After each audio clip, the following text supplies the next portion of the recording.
ঝিঙে গাছ ছিল, প্রচুর ঝিঙে হয়েছিল গাছে।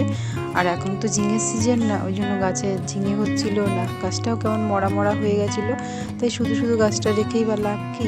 আর এমনিতেও এখন শীতকাল, ফুলকপির সিজন, বাড়িতে তো কিছু ফুলকপির চারা লাগাই, সেই জন্য জায়গাটাকে পরিষ্কার করে ফুলকপি লাগানোর জন্য উপযুক্ত মাটি করে নিচ্ছি। আর এখানে কিছু প্লাস্টিকের প্যাকেটে লঙ্কা গাছ আছে। তোমরা অনেকেই ভাবতে পারো লঙ্কা গাছ মাটিতে না লাগিয়ে প্লাস্টিকের প্যাকেটে কেন।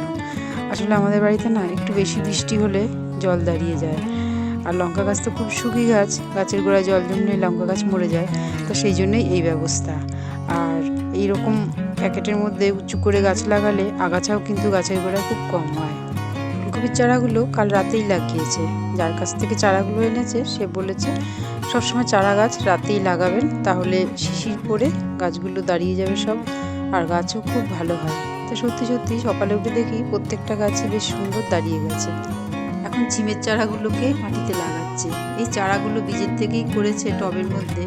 তো প্রথমে ছাদেই করেছিল, বীজ লাগিয়েছিল টবে, তা অনেকটাই বড় হয়েছে, এখন মাটিতে লাগানোর মতন হয়েছে, তাই মাটিতে লাগিয়ে দিচ্ছে। গাছও ভীষণ ভালোবাসে, বাড়ির সমস্ত গাছই ওর হাতে লাগানো। একটা সময় ছিল যখন স্কুল যেত তখন ওর মা ওকে টিফিনের জন্য পয়সা দিত, তো ও কিন্তু একটা পয়সাও টিফিনে খেত না, সমস্ত পয়সায় জমিয়ে রাখতো এই গাছ কিনবে বলে।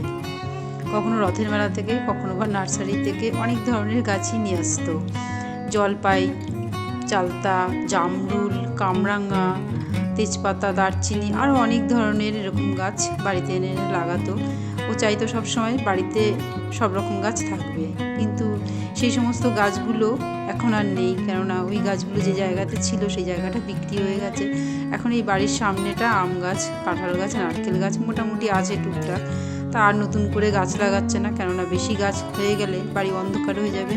এখন এই টুকটাক সবজি আর ফুল গাছই লাগায়। এই সাইকাস গাছটা আমাদের অনেক বছরের, তো প্রথমে নিচেই ছিল, তারপরে আবার ওপরে নিয়ে যাওয়া হয়েছিল। তো ওপরেও বেশ কয়েক বছর ছিল, 4-5 বছর তো ছিলই। এখন আবার দেখছি নিচে, কবে যে এনেছে জানি না, আজকেই আমি দেখলাম। তবে এই গাছটার থেকে অনেকগুলো চারাই বেরিয়েছে, তো সব চারাগুলো আলাদা আলাদা করে টবে রাখা আছে। একই জায়গায় একই ধরনের গাছ হয়ে যাবে বলেই বোধহয় নিচে নিয়ে এসছে। আর একটা টবে যে ছিম গাছ ছিল, সেই ছিম গাছগুলোকে এপাশে গেটের সামনে লাগাবে। আমি ওকে বলেছিলাম পাশাপাশি তো লাগিয়ে দিতে পারতে, তো বললো যে না, একই জায়গায় লাগালে পরে ঘিঞ্জি হয়ে যাবে, কোনো গাছই ঠিক মতন বাড়বে না। আর এপাশেও কিছু ফুলকপির চারা লাগিয়েছে, এই চারাগুলো একই সাথেই লাগিয়েছিল, তো সব চারাই বেশ ভালোভাবে দাঁড়িয়ে গেছে। আমার এই ছোট্ট বাগিচার কিছু গাছ তোমাদের সাথে শেয়ার করলাম। যদি ভালো লেগে থাকে লাইক আর সাবস্ক্রাইব অবশ্যই করো।